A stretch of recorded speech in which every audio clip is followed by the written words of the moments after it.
તો અરવલ્લીમાં મંત્રી પુત્રો અને યુવા મોરચા પ્રમુખ સહિત લોકોનો યુવકને માર મારવા મામલે મંત્રી પુત્રો સહિત 6 લોકો સામે ફરિયાદ કરનાર યુવક જયમીન ત્રિવેદીનું નિવેદન સામે આવ્યું છે। ત્યારે યુવકે મંત્રીના પુત્રો યુવા મોરચા પ્રમુખ સહિત માર મારનારા શખ્સો સામે ગંભીર આરોપો લગાવ્યા છે।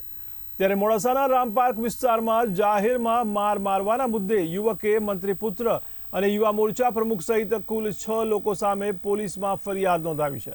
ત્યારે યુવકને માર મારીને તેને સ્થળ પરથી ઉઠાવી સર્કિટ હાઉસ ખાતે કલાકો સુધી ગોંધી રાખી ફરિયાદ ન કરવા માટે ધમકીઓ આપવામાં આવી હતી તેમજ માર મારવામાં આવ્યો હતો। ત્યારે આ સમગ્ર મામલામાં યુવકનો કોઈ પ્રકારનો વાંક ન હતો, તેમ છતાં જાહેરમાં માર મારીને ઇજ્જત ઉછાળવાનો પ્રયાસ થયો તેમ યુવકે જણાવ્યું હતું। ત્યારે પોલીસ આરોપીઓની તાત્કાલિક ધરપકડ કરી તેમની સામે કડક પગલાં લે અને ન્યાય અપાવે તેવી યુવકની માંગ છે। મારો એક મિત્ર હતો, એ મિત્ર બજારમાં દૂધ ને ચા લઈને ઘેર આવતો હતો તો મુથુટ ફાઇનાન્સ બાજુ આપણે માલપુર રોડ ગોપીવલ્લભ સાઈડ એ બાજુ કંઈક એનો અથડી સામસામે કંઈક બાબતે કંઈક બોલાબોલી થઈ હશે ને ત્યાં માથાકૂટ થઈ હશે, જેથી મને કંઈ જાણ નથી। પણ એ છોકરો જ્યારે મારો મિત્ર ઘેર આવ્યો દૂધ ને ચા લઈને તાણે એને મને જણાવ્યું હતું કે મારા આ રીતે કોકના જોડે મેટર થઈ ગઈ છે, હું ઓળખતો નહીં એમ। તો કોક થર્ડ પાર્ટીનો આ રીતે કોલ એનામાં આવતો હતો તો મેં એને એમ કીધું કે ભાઈ કોણ છે એમ, શું થયું છે એમ। તો એ ભાઈને મેં કોલ ઉપર વાત કરી અને મેં એને એમ જણાવ્યું કે ભાઈ કોણ બોલો ને શું થયું છે અને કઈ રીતનું થયું છે એમ।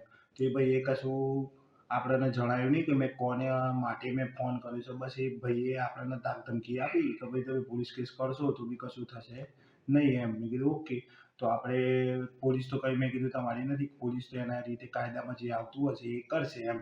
એ રીતે જાણ કરી ભાઈ ફોન કટ કર્યો પછી મેં એમ કીધું કે મારે કોઈ લેવા દે નહીં, તું તારે જાય એમ। તો એ ભાઈ ત્યાંથી ગયો અને પછી હું મારો ગેસનો બાટલો ઘરનો ભરાવવા માટે નીકળેલો હતો અને રામપાળક નવરાત્રી ચોકમાં હું પહોંચેલો હતો તો ત્યાં ઓચિંતાની ગાડીઓ પાછળથી આવી ગઈ અને ત્યાં ઉતરીને રણજીતભાઈએ પહેલો લાફો મારી દીધો, કશું પૂછ્યું બી ના મને કે કેમ મારીએ છીએ એનો કેમ લઈ જઈએ છીએ, મને કંઈ ખ્યાલ નહોતો। પછી એને મારવાનું ચાલુ કરી દીધું, આ હતો નોમ હતો, મારા જોડે અપશબ્દો રીતે પ્રયત્ન કર્યો અને ગાળમગાળી કરી અને મને મારી બધા ભેગા થઈ। નરેન્દ્ર હતા, રણજીતભાઈ હતા અને અમીશ પટેલ હતો અને કિરણસિંહ હતા અને બીજો કોઈ વ્યક્તિ હતો એ તો હું નથી ઓળખતો।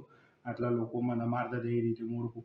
પછી મને ગાડીમાં ગાડીને અહીંયા પોલીસ સ્ટેશનના બહાર લઈ ગયેલા। એથી પછી અમુક પબ્લિકે મને માર્યો, એથી પછી સર્કિટ હાઉસ લઈ ગયા, સર્કિટ હાઉસ સુધી મને માર્યો અને એ મને ફોન જમા કરી દીધો ને મને ત્યાં બેસાડી દીધો કે જ્યાં સુધી પેલો ભાઈ નહીં આવે ત્યાં સુધી તને જવા નહીં મળે એમ। આ રીતની ઘટના બનેલી હતી।